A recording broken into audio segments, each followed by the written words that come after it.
Prince Harry made sure he did not overshadow the King and Queen. Prince Harry paid tribute to the Forgotten Army, those who fought in the Far East during World War II, in a letter secretly placed at the National Memorial Arboretum. On Friday, the King and Queen attended the National Service of Remembrance at the memorial in Staffordshire, where they came together to mark the 80th anniversary of VJ Day. It has now emerged that the King's youngest son paid his own respects on the day, as he asked a friend to place a letter and a wreath at the Burma Star Memorial at the same location. The tribute was placed, on the Duke of Sussex's instructions, after the King and Queen had left the site, to avoid the letter overshadowing the official commemorations. It is a major sign that Harry is intent on making amends with his family. In his written tribute, which included his royal crest and was signed off Prince Harry, Duke of Sussex, Harry paid tribute to his late grandfather, Prince Philip.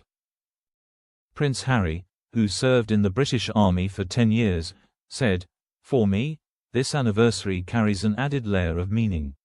My late grandfather, Prince Philip, Duke of Edinburgh, served in the Pacific Campaign." He spoke with quiet humility about those years, but I know how deeply he respected all who stood beside him in that theater of war.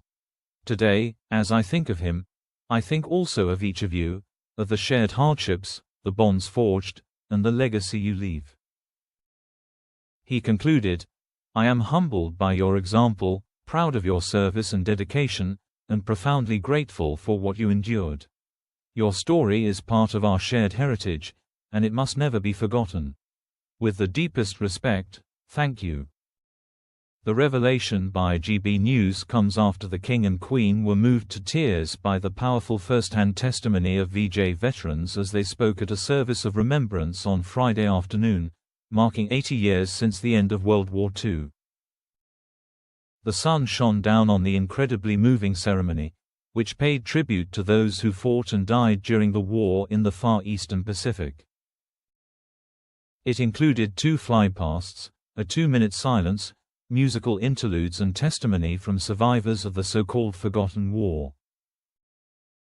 But it was Captain Yava Abbas, from the 11th Sikh Regiment, who stole the show as he went off-script to pay tribute to the King for attending and drawing attention to the veterans who have so often felt overlooked.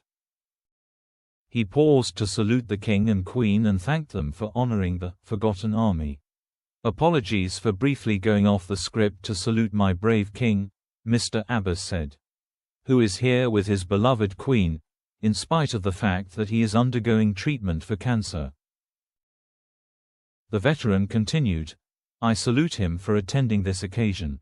By his presence here, he has gone a long way to make sure that his granddad's 14th Army is never given the sobriquet of the Forgotten Army." His comments were met with applause from the guests, while Camilla's eyes were red from crying. As he returned to the royal box, Mr. Abbas saluted the King once more, who stood to chat to the veteran, clasping his hands. They spoke for almost a minute before saluting each other and returning to their seats.